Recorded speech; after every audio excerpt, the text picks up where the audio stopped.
Okay, so let's see how my voice is coming in. That sounds okay. Okay, so hello, my name is Nick Ford. I'm a huge sort of comic book nerd. I don't keep up with comic books as much as I should because I'm broke and I can only do so many comics. But so I write for the Center for a Stateless Society. I also edit their YouTube videos. It's basically what I'm doing right now for a living. Consider myself an individualist anarchist in the tradition of sort of Benjamin Tucker. And I also like anarchist Voltaire Leclerc, who was an anarchist without adjectives. I'm also a member of the Alliance of the Libertarian Left of New England. We're tabling at the Boston Anarchist Book Fair this year, and it's our fourth time tabling. And so I encourage you to drop by and check out our really cheap pamphlets. We also will have free pamphlets, and we also have a few books. And then I passed out a pamphlet, or a little handout, for my site, abolishwork.com. I'll be speaking about anti-work at the Boston Anarchist Book Fair on Sunday from 4:45 to 5:45 p.m., if to be precise. If you want to know more about the site or whatever, my opposition to work or anything like that, I'm happy to talk about it after the presentation. The presentation itself will be a case study. The last Anarchist Book Fair, I talked about Anarchy, who is a Batman villain slash sort of an anti-villain, anti-hero. And I also talked about Scarlet from Image, who was a character created by Brian Michael Bendis. But in this case study, I'm going to be talking about the most obvious case study, which is V from V for Vendetta. Obviously, in this particular presentation, I'm picking like the most obvious person. There are also plenty of other people I could be talking about, like Spider Jerusalem from Transmetropolitan. There are some other characters who I'll name towards the end of the presentation, but obviously this is an obvious one. But I still think V for Vendetta is a very important work to look at, especially for anybody who's interested in comics, and especially those who are interested in comics and anarchism, even if you're not an anarchist yourself. So just some little definitional things before we get started. I just feel like this is sort of like important to do so we know what we're talking about. For what comics actually are, what we're talking about when we're talking about comics. I use sort of Scott McCloud's seminal work, Understanding Comics, which was written in 1993 in the form of a comic. And it builds on Will Eisner's book, Comics and Sequential Art. McCloud first gives us Eisner's basic definitions of comics as sequential art, but wants us to be more specific, and says that they are juxtaposed pictorial and other images in deliberate sequence, intended to convey information and or to produce an aesthetic response to the viewer. It's very wordy. But it's a lot more specific and comprehensive, also more academic.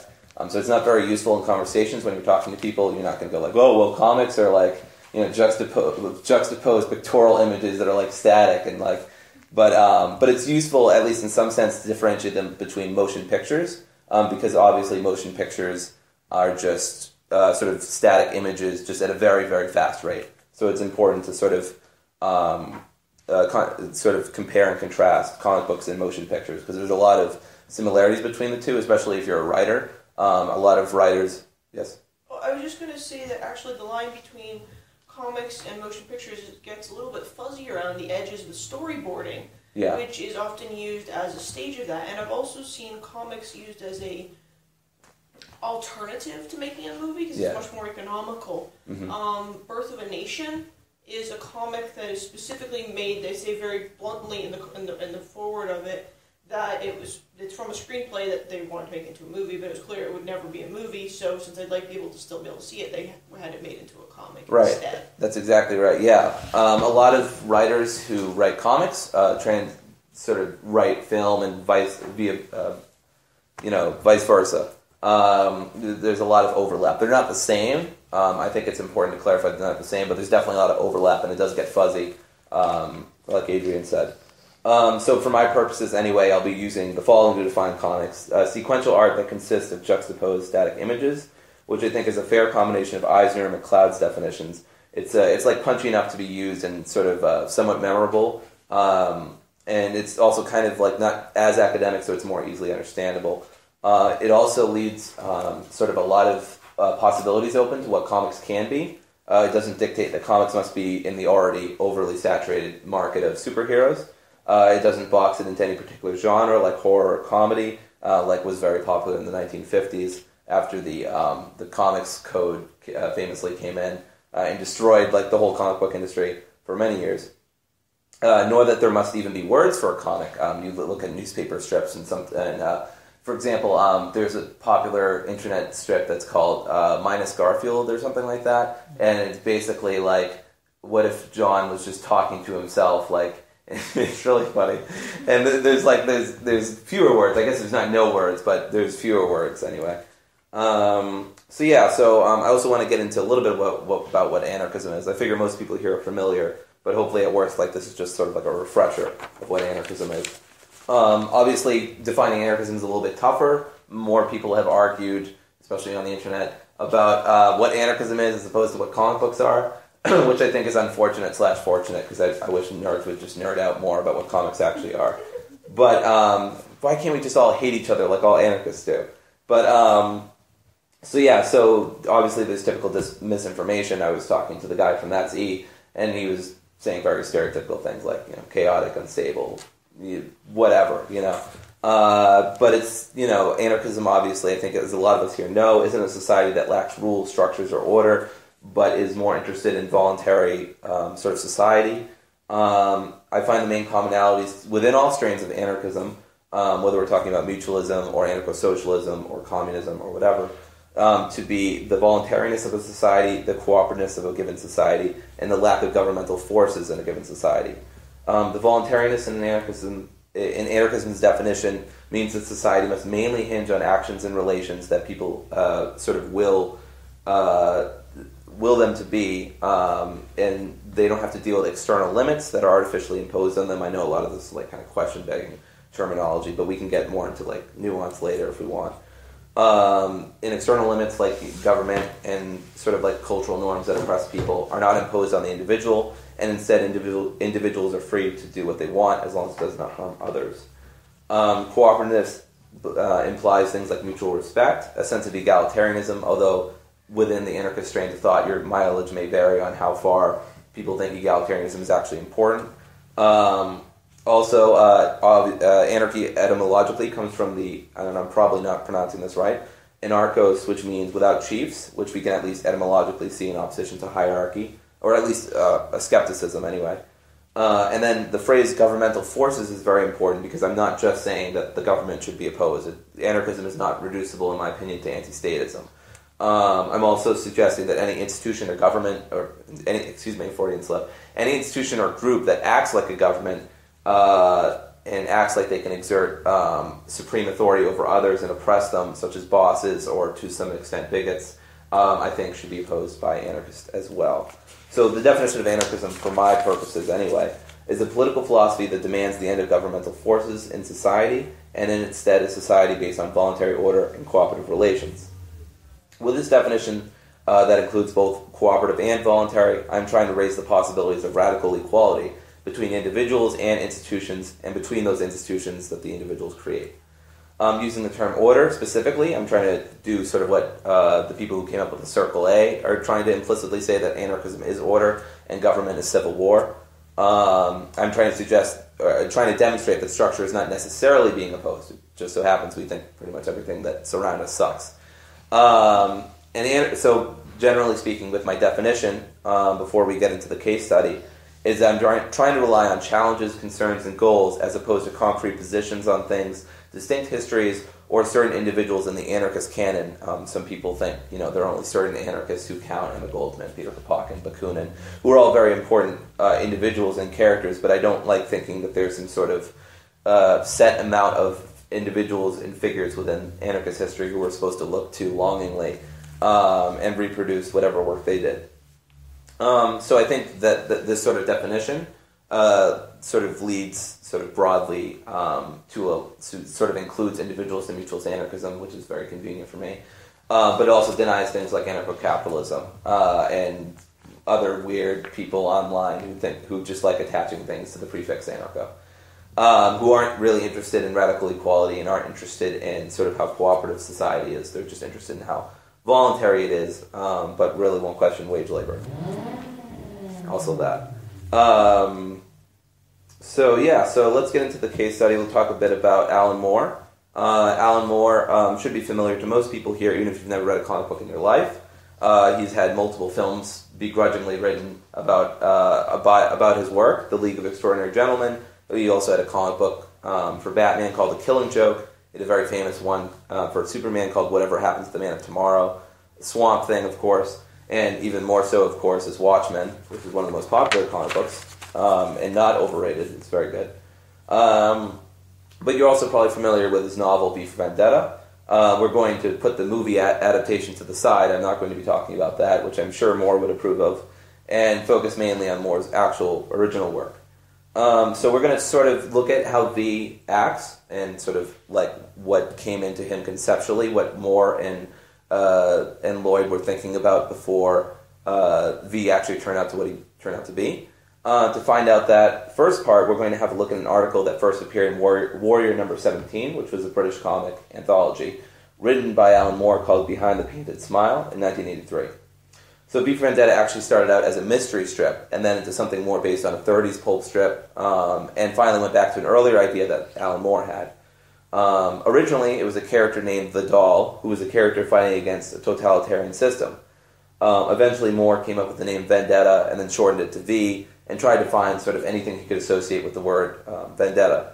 But he didn't have all the pieces. So eventually this guy named Des Skin and his partner at Graham Studios came up with the perfect name, which was V for Vendetta.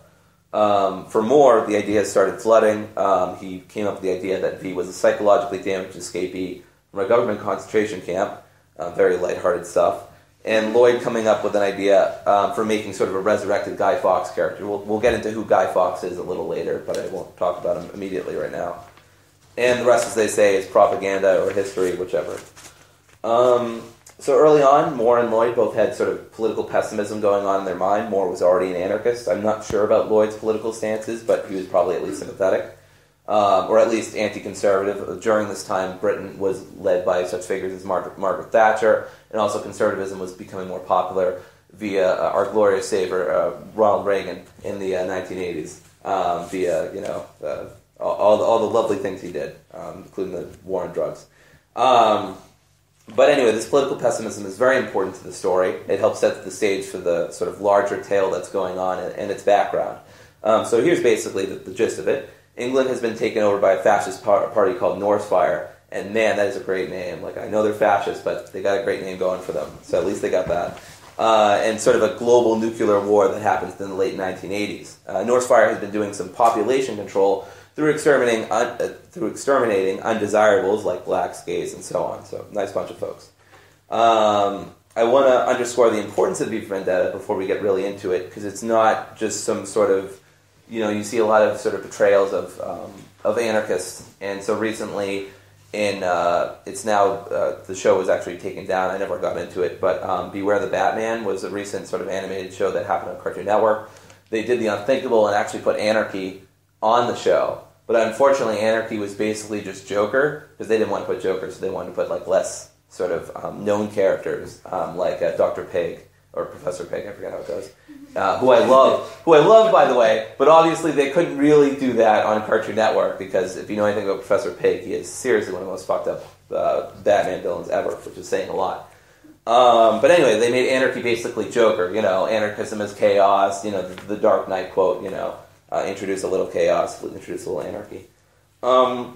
But that's not what V for Vendetta is. V for Vendetta, because Alan Moore is actually an anarchist, he's taking the topic very seriously. It's a serious critique not only of fascism, but abuse of the political power in general, and it's a very important cry for freedom. It not only speaks to our basic conceptions of what we regard as necessary parts of being free, like having our privacy, not being subject to abuse, being able to speak our minds with reasonable certainty that we wouldn't be oppressed for doing so. But none of these things exist in the world of V for Vendetta, because you have cameras everywhere, you have widespread police abuse, the media is controlled by the government, and people's freedoms are infringed every day. But thank God we don't live in a world like that, because that would be really shitty, wouldn't it? And that's the other reason why this work is so good, because like 1984, or other political dystopian works, it has a sense of predictive power. Remember, this was written in the 1980s, before Alan Moore was actually the person who popularized fascism being associated with surveillance cameras.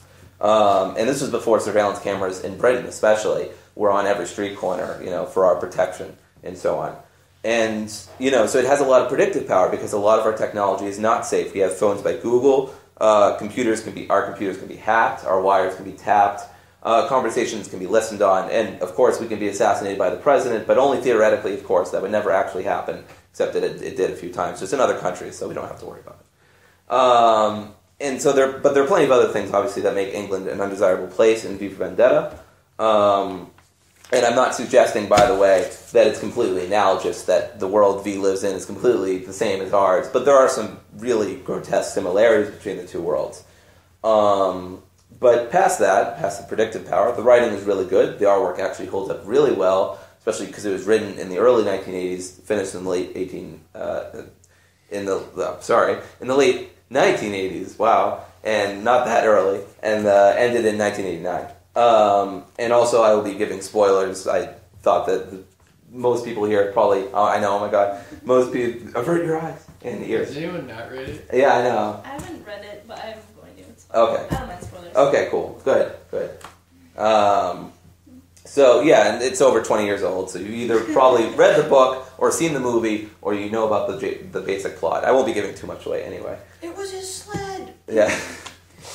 So the gist, again, if you don't know, and a little bit more in detail this time, is that a terrorist named V has elected to take on Northfire and convince the people of England via his violent struggle that they should rule themselves. Alan Moore, being the anarchist he is, doesn't pull any punches, that V considers himself an anarchist, and that his mission is an anarchist world free of the likes of Northfire. So the question here, as opposed to, for example, Scarlet from Image, who Brian Michael Bendis wrote about, isn't whether V is actually an anarchist, but whether he's any good at his intentions, or whether his means or his vision of anarchism are any good. Because he explicitly calls himself an anarchist. In this very sort of famous dialogue with Lady Justice and so on and so forth. So V's mission then is for England to reach the land of do as you please, which he believes is an anarchist society, a society based on voluntary order. Anarchism for V is a society in which people become their own boss and take control of their own lives. V also makes sure to keep it clear that there are distinctions between anarchism and chaos, that anarchy means no leaders and not no rules at all, that the riots and chaos that happen towards the end of the book is not anarchism, but it's chaos. But for V, this is very purposeful chaos. It's like the defense that some people give of Black Bloc, for example. The smashy that's going on isn't actually mindless. People are doing it for a reason. So V reasons that this chaos gives the people a voice. He believes that the chaos will make Northfire remember that the voice of the people can be still heard. And from that chaos, a much more organized and voluntary society will be formed. A society that will be able to love the sweet music of peace and cooperation, but also be able to do away with our destroyers and the explosives that cause the rise of the new and voluntary order of anarchism. But how did this whole thing happen to begin with? So, V's story sort of starts off saving a young woman named Evie, starts off by saving a young woman named Evie from being raped by what are called fingermen and kills them. He then proceeds to finish the work of Guy Fawkes and blows up the House of Parliament. So Guy Fawkes, just to get into it a little bit, was, and I wrote this down in my other draft, but basically trying to reinstall the Catholic monarchy by blowing up House of Parliament. There's a lot of sort of weird anarchists or libertarians who like Guy Fawkes, which always very puzzles me because he wasn't an anarchist at all. He just didn't like the existing order, but he just wanted to reinstall a different monarchy. So it wasn't really that great of a guy. He also sucked at it. He basically got everybody caught. Not entirely his fault because they got word of it somehow, but anyway. So from there, in terms of V for Vendetta, V takes Evie to his hideout. The main sort of other character is named Evie. To his hideout and tells her a little bit about his place, and from there he proceeds to keep sort of killing others that are members of Northfire. Like in 1984, we have sort of Ministry of X, except in this case we have different divisions within Northfire that are named after body parts.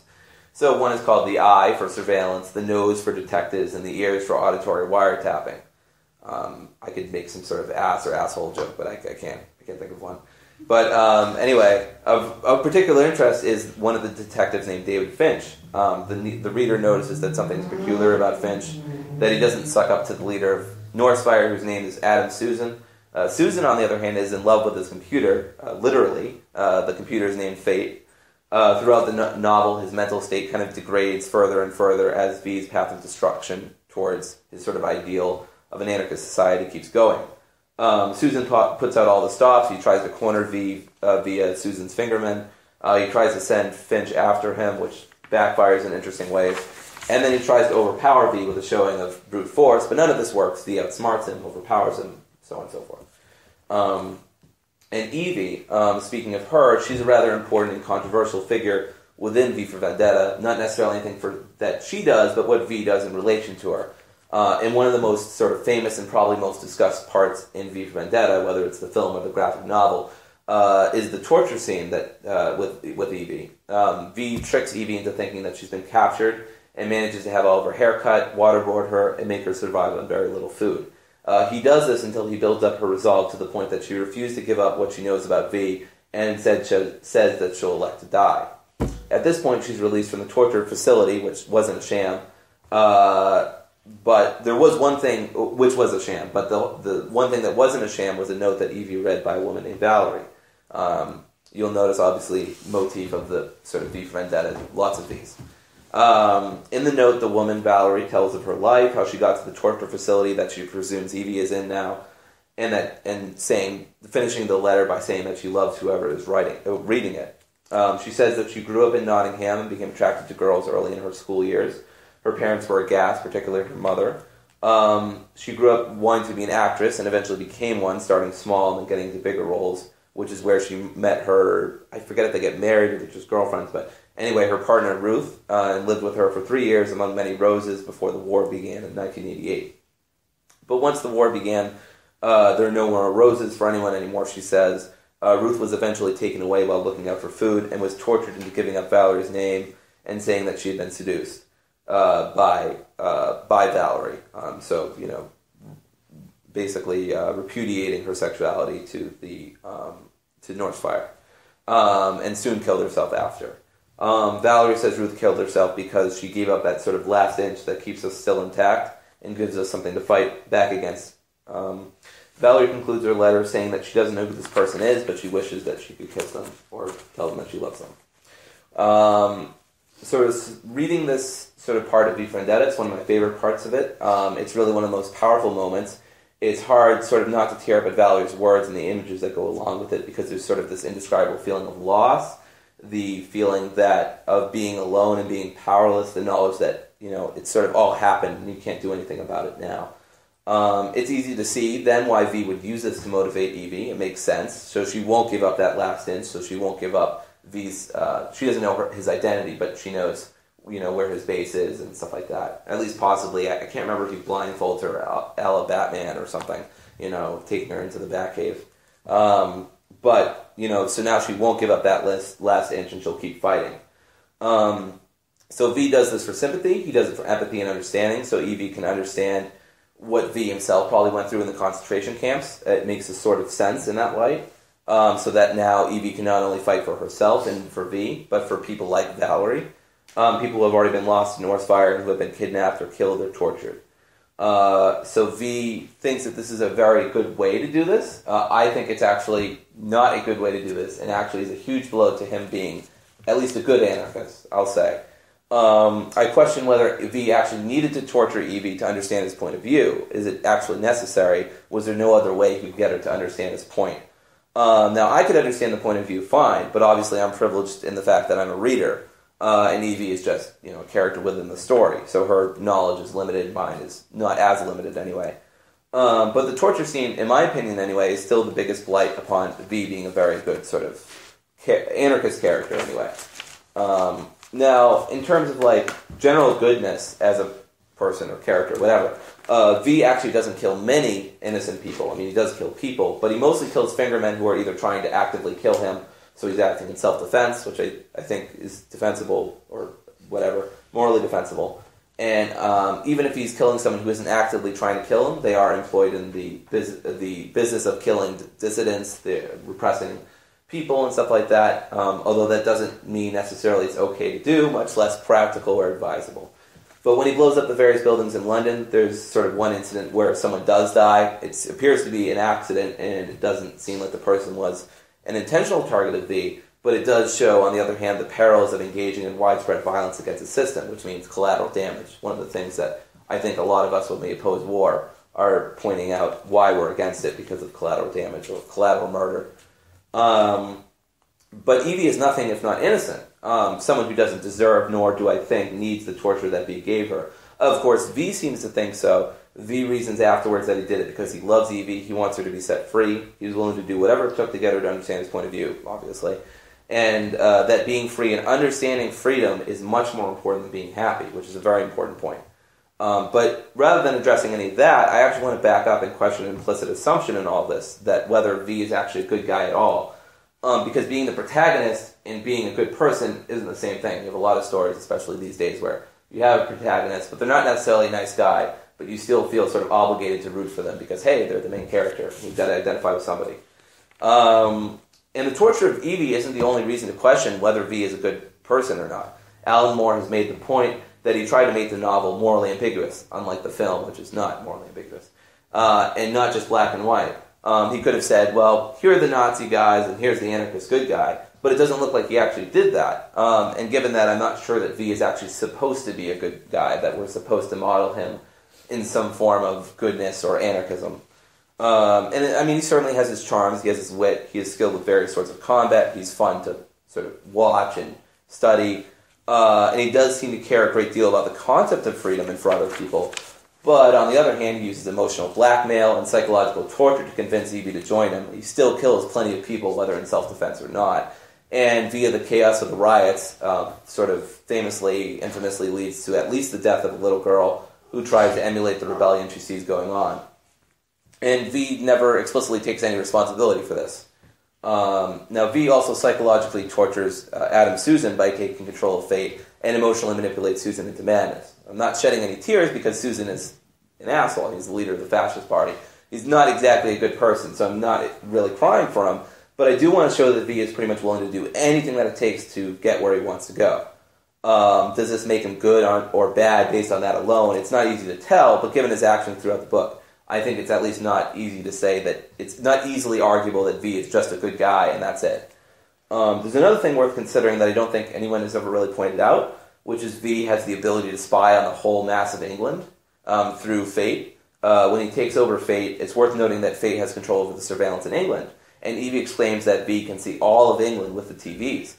V responds that he can only get the riot soap opera and bad disaster films. But on page 228, we can clearly see... sorry, I don't have the actual page in front of me, but you'll have to take my word for it. Promise I'm not lying. But on page 228, we can clearly see V watching, at least for a moment, while a few party members are in bed. In the next panel, he turns it off, but both the possibility and the capabilities have been shown off, and clearly V has used it and has used it to spy on people. Now, if this wasn't okay for Bruce Wayne to do in The Dark Knight, and without being called a fascist, there's no real reasonable reason... Oh, dog. Hello. No reasonable reason that V can do this without getting away with it and being called a fascist. So part of me can't blame him because it's probably necessary on some level to be able to sort of systematically counteract North's fire via Fate. But it still kind of shows how far V is willing to go. In terms of V's means, he considers the land of Take As You Wilt to be the intermediary of the land of Do As You Please. But I'm not sure that this is an anarchist point of view. So, for example, I'm not sure most of us would be comfortable with causing a whole bunch of chaos tomorrow just for the vague possibility that somehow anarchism would come from it. Now, it's not like V doesn't do any education. It's not like he doesn't talk to anybody. He does give a few speeches. But most of the speeches come through Shakespearean contrived language or riddles or things that I don't know would be completely clear to a general audience. And he's not exactly speaking to people in the streets. I mean, it'd be kind of tough to with all the surveillance, right? So I don't blame him, but it's also possible then his tactics don't alone disqualify him from being an anarchist. Because most of the things he blows up don't actually harm anyone. It just harms property, and the property is owned by the government, which I would say makes it illegitimately owned. Almost all of the people he kills are either immediate threats to him or to others, and even when they're not, they're surely systematic threats to people on a nearly constant basis, which doesn't mean, by the way, it's a good tactic to do, or that it's morally legitimate, but it's certainly a whole lot less problematic, at least to talk about or think about. than just killing random people or killing the postman because, hey, he worked for the government, so obviously the devil. In general, though, I don't really think V understands anarchist tactics or how an anarchist world would go about creating a better world. I think he does a pretty poor job of proving that anarchism and chaos aren't similar, and he only makes the sort of different faces of anarchism clear to Evie, that explaining that they are both destroyer and creator. He rightly points out that the creator part is more important, which he puts into terms of sort of sweet music. But he still suggests that we should celebrate the bombers, the bastards, and the people who are, quote, unlovely and unforgivable. V seems to relish in destruction and chaos at one point, saying that the chaos progresses splendidly, page 217, and seems to think it's the best way to get to anarchism. But, part of this is perspective. It's hard to understand V's point of view here, possibly, because although we certainly do not live in good conditions right now under the present government, they're not exactly committing genocides, rounding up gays and blacks, etc. So perhaps V's response is laudable in that situation, but I'm still not convinced. In general, the topic of violence among anarchists is very thorny and prickly, given our sort of history in relation to violence. A real sort of minority of anarchists ever actually engage in violence, and even compared to governments that engage on systematic global violence, any violence anarchists have ever done is wildly disproportionate, and to compare the two is ridiculous. But it's a topic anyway that should be handled with care, because it's a very sort of difficult topic. But for me anyway, violence isn't really in my repertoire. It's not something I'm super interested in. And I don't think Lloyd and Moore are generally interested either.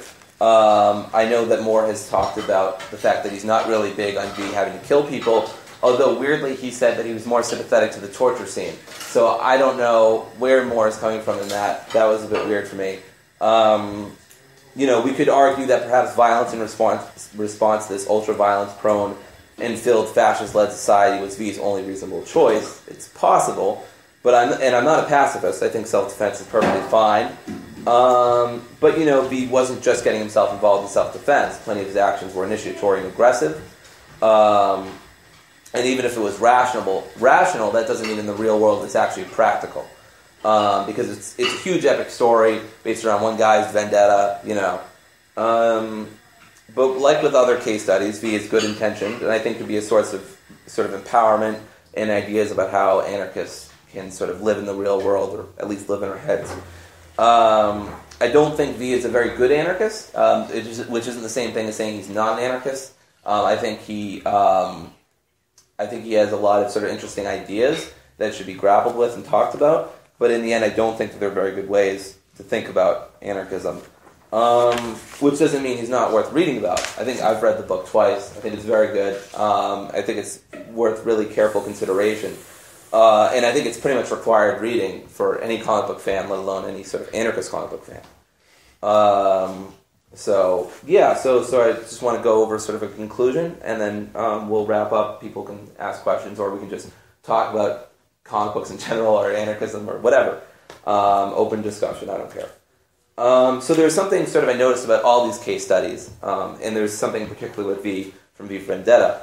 I think V's sort of wit and his manner of perceiving the world is one of the most interesting things. I think his amount of smarts and the way he deals with right and wrong are sort of fascinating to look at, even if I think that they're sometimes wrong.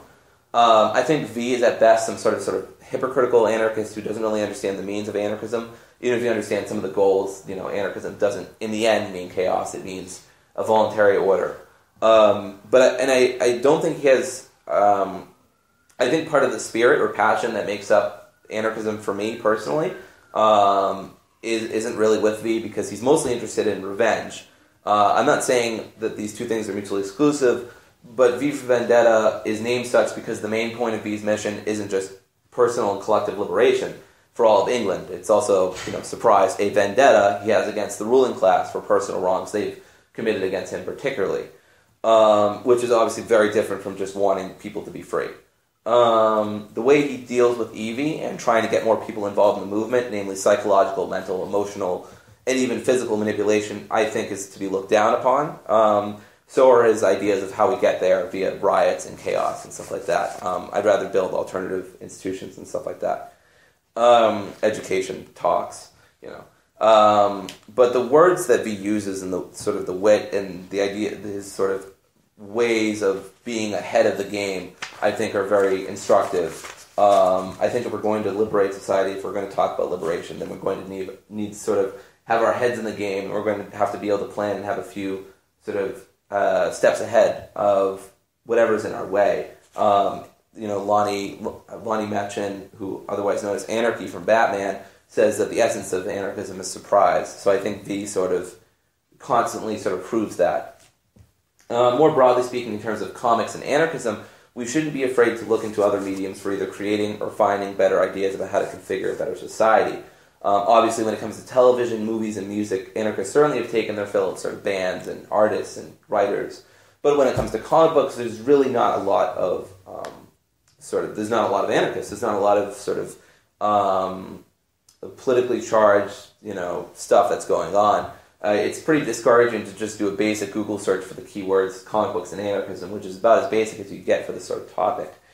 And I could probably only write another handful of these sort of case studies, honestly, and even just after these three, I'm probably stretching it in terms of who I could include. Honestly, even more discouraging than all that is the lack of work done on analyzing these comic books. I looked up V for Vendetta, sort of scholarly articles, and they're mostly hidden away in blogs that are hard to find by really cool, nerdy people who just don't have a lot of resources to be very heavy on the advertising. There's a website called Sequart. I don't know if many people know about it, but sequart.org, and it's a very good sort of place taking comic books seriously, and it does have a few articles on V for Vendetta. And I've written for it too, so, shameless plug. But yeah, so, it's perhaps like not even useful maybe for anarchists. Maybe that's why it hasn't happened. I don't know. But I'd rather have us try to find out than just ignore things like comic books. And, comic books is still kind of like one of the most mainstream underground sort of industry at this point. It's kind of like the progressive band Coheed and Cambria. They're sort of a massively successful band that has even had a few radio hits, but most people still don't know about them. If you say Coheed and Cambria, I think you're talking an alien language or something. It's also like the band Rush, which everyone knows Rush, but, they know them for like their popular hits, like they know them for Tom Sawyer and stuff like that, but I don't know how many people actually know them for other songs. So comic books are unfortunately mostly inhabited by nerdy white kids who start plugging their ears and stamping their feet at the word sexism and racism, and unfortunately are still sort of an underground and cultish kind of activity and everything that comes along with that, including, sort of a cultural conservatism about being very resistant to change, also very nostalgic, wanting everything to go back to the 80s when The Dark Knight Returns and Watchmen were written, which are things that I think are basically killing the comic book industry's ability to be able to adapt and change, although I will note an exception that Image Comics is doing an awesome job pretty much overall. But DC and Marvel are very hit and miss these days. But some of the landmark texts of the 1980s, like I said, Watchmen and The Dark Knight Returns, can be read in some parts, if not overall, as a fairly conservative piece involving, sort of conservatism, especially Frank Miller, who's really noted as being Islamophobic and also sort of having very unfair criticisms of Occupy, say what you will about it. And also, and Alan Moore's Watchmen, one of the most sort of popular characters is named Rorschach, and he's basically like a randist or objectivist, but much, much cooler. And so, but obviously Moore is an anarchist, so I'm not like trying to accuse him of like propagating conservatism or whatever, but it just happens to be in his book anyway. I think things like this means that anarchism has its work cut out for itself, because a lot of the sort of comic book canon of popular works, a lot of them aren't anarchic or anarchistic at all. If we want to change industries, impact markets, and get people to have their views challenged, we're going to need a good foundation of where to come from. If they want to see anarchism in action, where are they going to look? What should they read? What authors should they pay attention to? What if there isn't any more anarchist materials at all in the next 5 years? And what if comic books are barren and need some sort of radicalism one way or another? Which I think means that it's sort of the perfect time to take a much closer look at comics and recognize the art form behind it and try to change it for the better. If you're not seeing the next great anarchist or anarchist-themed comic, you should go make it, which obviously a little harder said than done. I've been working on my own comic for like the past few months. which ironically isn't very anarchist themed, but you got to start somewhere. So in terms of what sort of lies ahead, this is sort of part of a series that I'm doing eventually about anarchism in comics and people who are kind of anarchic. There are other people. Mr. Nobody from Doom Patrol. I haven't read much of Doom Patrol. I read a little bit. But he's basically a situationist-inspired villain turned sort of anti-hero, from what I understand. There are also radical elements in comics like Animal Man, which references the Animal Liberation Front, promotes things like veganism, blah, blah, blah. There's also a character, interestingly, in Neil Gaiman's Sandman, who discovers his position of authority, or disavows his position of authority. And if I had the physical copy, I would show it. But basically, all these things are analyzed in Anarchist Studies, October 1997. I have actually put the essay in question online on my website, The Anarchist Township, and I've actually talked to the guy who wrote it, and he was cool with it, so that was really great of him. So ordinarily you'd be able to find that at the library here, and I'd be holding it up and we'd all be singing songs, but unfortunately I can't, because it's too damn popular. So hopefully I will be talking about other anarchist characters. Like I mentioned, I love Transmetropolitan. It's one of my favorite comics. Spider Jerusalem is kind of not necessarily an anarchist, but he's very, very skeptical of government, at least the one he's under. So hopefully I'll just be able to write future sort of installments. We'll be able to talk more about anarchism in comics, because we're all cool kids like that. So that's it. That's my presentation. I hope everybody enjoyed it. Yeah, it's awesome. I don't know how everybody feels about their voice being recorded. Is everyone okay with that? Or if you're not, then I will turn this off. Okay. I don't know how well it'll pick you up. It might not even pick you up anyway. So, but anyway, does anyone have any questions or comments? Or because I kind of overdid how long this will be. I did it to 6, just so everybody would be able to get here and leave and talk. Anyway, yeah, Adrian. I think you're actually a little bit caught in your own mindset of comics are superhero comics and published by a very short list of publishers. I mean, at least as far as Image, but you're still mostly looking at Marvel and DC stuff. Sure. And if, say, you look at comics with an X, and you start looking at, say, Mr. Natural, I think you're going to see a lot more diversity of political and philosophical opinions expressed explicitly in comics. And you definitely get a lot of overlap with zines between anarchism and comics, more with comics with an X. And those are those are notoriously hard to do research on by their nature. Congratulations, find something there was maybe 50 copies of printed a million miles away and 10, 20 years ago. Yeah. But I think that there's a lot to be mined out of zines. And also, if your definition of comics is a little bit more flexible, I mean, turn around and look at what's on the wall right behind you. Yeah, I don't know. At least the explanation of that I was given, certainly around the edges, you could definitely argue that itself counts as comics, and it's certainly anarchist. Yeah. So if you've got a little bit more of or for that matter, happy anarchist fun pages is definitely comics and definitely anarchist.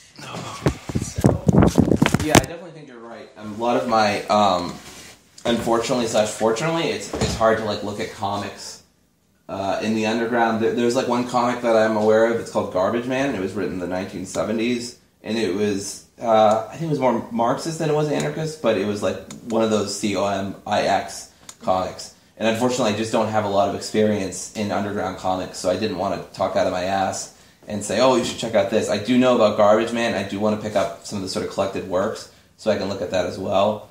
I also know that there are other, Grant... I don't know if this was... I think this was written for Vertigo, so I think this doesn't count. But I know Grant Morrison wrote... Shane, what's it called? The Invisibles. The Invisibles, yeah, which has some anarchist themes broadly. Yeah, you might want to look up Mr. Natural as well. That's, I believe, been republished by some larger publishers, so it's easier to get a hold of a copy of it. Yeah, and that's mostly my problem. It's not I don't want to look at the smaller ones. I really would rather look at the small... I'd rather look at both, but I mean, I'd rather be able to find all these smaller sort of characters. I mean, even though Anarchy was published in DC, almost nobody knows Anarchy. It's obscure for DC, but it's still on the scale of obscure comic things. It's obscure comic things, mainstream obscure. Yeah, exactly. It's like Subdog Ridge, obscurity, so it's some obscurity in the obscurity. There's some other stuff that I want to look at, but it's mostly it's mostly comics that are from the big two or big three if you include Image. I mean, I do think Image is doing a lot of great things. Like, there's this comic called Sex Criminals, which has like a lot of sort of, I'm tempted to say sex positive feminism, but I'm not sure. I mean, I don't want to get into that sort of topic, but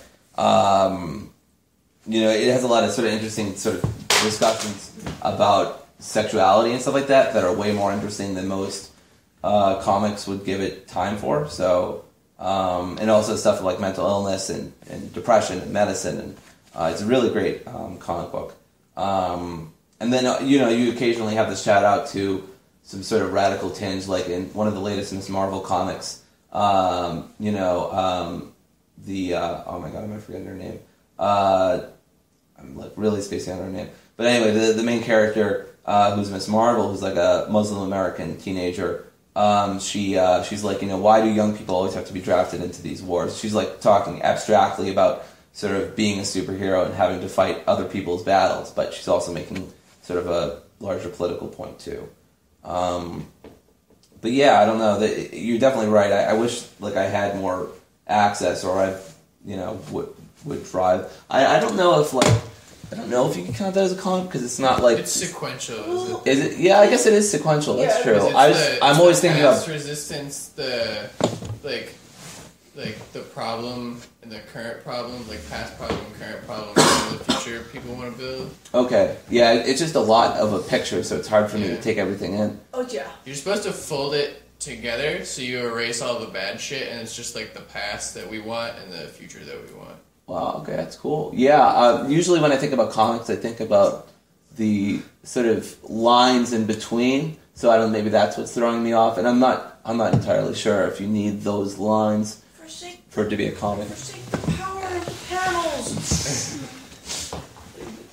Yeah. Does anyone else have any questions or comments on anything about the presentation or about V for Vendetta? I have my own questions about like whether Alan Moore's anarchism makes any sense. Yeah, so he's talked about this a few times, very few times, because he doesn't like being interviewed, because he's also just a grumpy old man. But I mean, I love him, but Alan Moore is so grumpy. It's like both charming and offensive at the same time. Yeah, but like he's talked about, he has like this not famous, but within the circle of Alan Moore interviews anyway, famous interview where he's talking about anarchism, and like I think he's like kind of quoting Edward Abbey or something, and he's like talking about like people are best able to manage their own resources on their own. I don't know, like that's explicitly, like obviously it's not very particular. His definition of anarchism is very broad and general. Honestly, you could put anything you want in there. But I don't know, he's never written, as far as I know, some sort of manifesto laying out his anarchist ideas. He's also super into he seems to be way more interested in magic with a K than with anarchism, and he seems to write 1,000-page books on magic, but not a single word about anarchism. I don't know how seriously he actually takes his anarchism. Not that you need to write about it for you to be serious about it, but he doesn't even talk about it a lot. So I wonder how much this is at the forefront of his mind. It doesn't seem to be, but I don't know. Honestly, he's written so little and talks so little about it that I only call him an anarchist because he says he is. He wrote V for Vendetta, which honestly, within the scheme of comic books that are written about anarchism, it's pretty good, which is sad and cool and sad at the same time. And also because that one interview he has where he's like, "Well, anarchy is this," and I'm like, "Yeah, that's a cool definition," but then he doesn't really say anything else. In the book Mythmakers and Lawbreakers, there's like a book of interviews with anarchist fiction writers and stuff that interview Alan Moore, and I think the lineage of him learning about this stuff is he learned about anarchism from Michael Moorcock, who was a pulp sci-fi and fantasy writer who's an anarchist. Okay. And so he kind of was his mentor early in his career or whatever, and then Alan Moore was just kind of a vaguely hippie guy or whatever, and tried, and I think learned, basically Michael Moorcock's perspective is the same as Kropotkin's or something, but I just have never seen Alan Moore say anything where he's this is what I would want in the world, or anything anything. He's just sort of grumpy and talks about snake gods and stuff. Exactly, yeah. Grumpy and snake gods. That's really where more is coming from. It seems to be. Yeah, I mean, when he's not talking about magic or talking about with a K or talking about how grumpy he is about all these films being made. I mean, to his credit, a few of those films he does have a right to be grumpy about. Even from what I hear, League of Extraordinary Gentlemen is just awful. Yeah, I've heard it's really bad. I've never read the books, so I. Sort of enjoyable on a cheese level, but it wasn't supposed to be. Yeah, it's supposed to be serious. I mean, hey, there's Sean Connery, so. No, I hear Sean Connery stopped making movies after that out of sheer. Oh yeah, that's true. Yeah, I heard about that too. Yeah, but enjoy while you can last. I guess. But yeah, no. Yeah, when he's not doing anything, he's not, and he's not like accusing Grant Morrison of plagiarism or whatever. He just doesn't seem to be doing anything. Like he has this ridiculously long book, I think, that's coming out called Jerusalem. And it's like 1,000 pages or like some crazy amount. And of course he was very Alan Moore about this. Like, nope, I told the publishers it's going to be this long. I don't care if it's not publishable. It's publishes a 1,000-page book that doesn't tell the publishers. Yeah, it's just Alan Moore everywhere. Yeah, I mean, there's the difference between creative freedom and being stupid with your creative freedom. Like. I think Alan Moore sometimes conflates the two, or at least he's doing that here by making something very unsellable. Of course, what the hell does he care? He's rich, I'm sure, or maybe, I don't know. Probably, at least richer than I am. So, the essential nature of the creation of a book being in actuality a cooperative effort between the writer and at least one editor, if not a few more people, is frequently ignored and underplayed, but the books people actually remember fondly usually are a collaboration of at least two people in the sense of a writer and an editor. Yeah, I was watching a video yesterday on YouTube about I don't know if anybody watched it, but the Spider-Man the animated series back in the early '90s, and it was a super good show, and all the sort of actors and the writer John Semper Jr. were talking about it. And they were talking about it was a very sort of... They weren't saying this explicitly because none of them, I'm sure, are anarchists, but it was a very sort of collaborative, non-hierarchical experience. And although there was some censorship from Fox Kids or whatever, honestly, none of it really got in the way of their stories or anything. It was just you can't show guns very clearly because children's eyes. So they had to replace it with something that couldn't recognizably be called a gun and shoots out laser beams or whatever ridiculous stuff like that. But yeah, instead of bullets, they had henchmen who shot out from basically guns, laser beams. But I mean, it's a cartoon, so whatever. But yeah, no, but it's just a very collaborative effort. I mean, you look at Animaniacs, which is a very sort of creatively free show in the '90s, and it just censors just. Even they did sort of the South Park thing. This is the thing South Park does now, where South Park will do this really awful thing that just would never get by the censors. And the censors are like, "What are you guys doing? You obviously can't put that on TV." And it's like, "Oh yeah, I'm so sorry, I forgot about that." And meanwhile, there's 10 or 12 other small, really awful things that the censors won't notice because they're so caught up in the one awful thing. So Animaniacs would do that sort of thing anyway before South Park made it cool. And South Park doesn't even really have to do that anymore. I mean, who the hell is going to try to censor South Park in their 17,000th season or whatever? Although they're still good. I've seen a few recent episodes and it's actually still funny. But yeah, I think that's about it. Unless anybody else has any. Oh. I have a question. Yeah. Do you have any resources for people that want to figure out how to make their own comics, or just places to start? Because I think that not that I. Yeah, so, I mean, it's, especially for me, I mean, I have a lot of procrastination issues and, sort of motivation issues, so it's tough for me to write it. I mean, it mostly hasn't even been the writer, it's been the person I'm working with on art who, told me weeks ago, give me the art, but he hasn't given me the art. So I can't do anything. But yeah, no, I'd recommend Sequart, Sequart, and they do have a bunch of articles. It's not, you'll have to use the toolbar, basically, how to write comics. But they'll have stuff like how to write, how to do the best fight scene, and they'll also have some stuff about visuals, and yeah, so that's a good place to start. You can also look it up on Google. I wish there was a few. There's this place called Comics Tribe, and it's spelled with an X. And they have a lot of sort of like it's called Nuts and Bolts, and it's basically how to write a comic. So that is actually what I recommend, even more than sequel art, even though I love sequel art. And I write for them every so often when I'm not being lazy. There's also a lot of stuff available for manga and how to do that. So if you'd like to compare some other ways of how to do it, again, there's sort of different ideas, and a lot of which you'll get on the one hand is this is how you do it for a superhero comic, and then if you look at the manga stuff, you'll actually get from different genres of manga, so you will get a more distributed idea. You know, this is a superhero fight scene, this is a magical girl fight scene, this is a, and so this is a shonen fight scene, and give you more ideas of different ways you could do things. So there's that.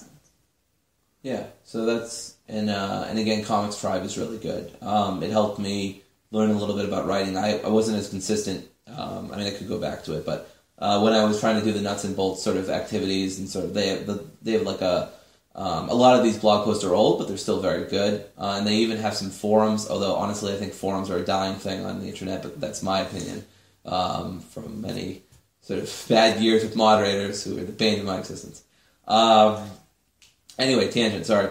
So yeah, they have forums where people actually give feedback, and there was like this one sort of pitch when people, I'm sure most people know this, but when you sort of give a comic book to a publisher, it's called a pitch, and so there's a one about a detective who gets killed and is brought back as a zombie, but is still basically has all of his sort of mental faculties, but he's slowly falling apart. He needs to solve his own murder before time runs out, or something like that. And it's I don't want to say pitch perfect, but I guess it's pitch perfect. It's a very good pitch, and it's used as sort of an example in one of the articles. I don't remember which, but so yeah, Comics Tribe is very good. So is Sequel Art. There's other sites like Comics Alliance. I have a bunch of Facebook pages that I like on Facebook, and it like floods my newsfeed with comic book stuff. Is anyone watching any of the comic book TV shows? I know there's a lot of like live action stuff going on right now, like with Arrow and The Flash just came out. Constantine just came out. I watched Constantine. Yeah, is that any good? It's okay. Okay, that's what I've heard. It's okay. I also hear Gotham is really good, but I don't know if anyone's watching Gotham. I heard some people say it didn't suck and that maybe it was good, but yeah. they're gonna hold off and wait. These are some stellar reviews. So I've heard Arrow is excellent, and Arrow is one that I do want to watch. I've heard it's very good. I heard Gotham is good too. I don't really have any interest in The Flash or Constantine, but maybe. I'm burned by that movie. Nobody wants to go back to Constantine. With comic books, early stuff is. Yeah, with what was that with Keanu Reeves or whatever? Yeah, I watched that when I was younger. We've all tried to forget that it ever happened, but after that, I think everyone just has an aversion to live action Constantine. To quote Keanu Reeves, whoa. But I don't know. Have you read the? It's much more like the 70s underground comics with an X, like Jay Kinney's Anarchy comics. Some of them are really good and some of them are terrible. Yeah, I have the trade paperback. Honestly, I should do a review of that. But I have the whole trade paperback, and I really should read it at some point. I read some of it, and then I stopped because I got A, distracted by stuff, B, I thought it was kind of lackluster, and at least so far. I mean, some of it was good, like you said, some of it was good. Some of it seemed kind of lackluster. Very hit or miss. Yeah, which makes sense. There was a lot of sort of different contributors and stuff like that. But yeah, I've read a little bit of it. I should read the rest. I really should move it up on my sort of list. I know Brian Michael Bendis has written this comic called Powers, as if he doesn't write enough. Honestly, I'm really pissed at him because he won't keep writing Scarlet, and he needs to write Volume 2 of Scarlet. It's like on Amazon, if you pre-ordered Volume 2 of Scarlet, it's like, oh, it'll be ready in January 2015. Oh, it's going to be ready in March 2015. We're thinking the summer, we're thinking the fall, etc., etc. And it's like, stop writing so much, Bendis. Just write Scarlet, damn it, because it's so good. But anyway, it's got like this photorealistic art, and yeah, so it's really good. I really recommend it. And at least you can get the first sort of trade paperback in hardcover form. The first 5 or 6 issues are on it, and then he's written 3 issues since then, so I think it's like up to number 8. But he stopped writing since sometime last year. I can't remember when. Yeah, I forgot what I was talking about because I got so excited about Scarlet. But yeah, I don't know what we're talking about. Just for the purposes of the recording, the posters being discussed earlier from the Beehive Design Collective. Not the Behind Design Collective. Although I'd like to see that Design Collective too. But. The Behind Design The Collective? Behind Design, that would be cool too. That would be cool. They're collectively designing people's behind. You could still have it with the 2 E's too, so it could be a pun. Behind. Alright. Yeah, I know. I'll be here all week. Alright, any other questions, or should we wrap it up on an awful pun? That sounds pretty fitting. Okay, good. Great. That checks out.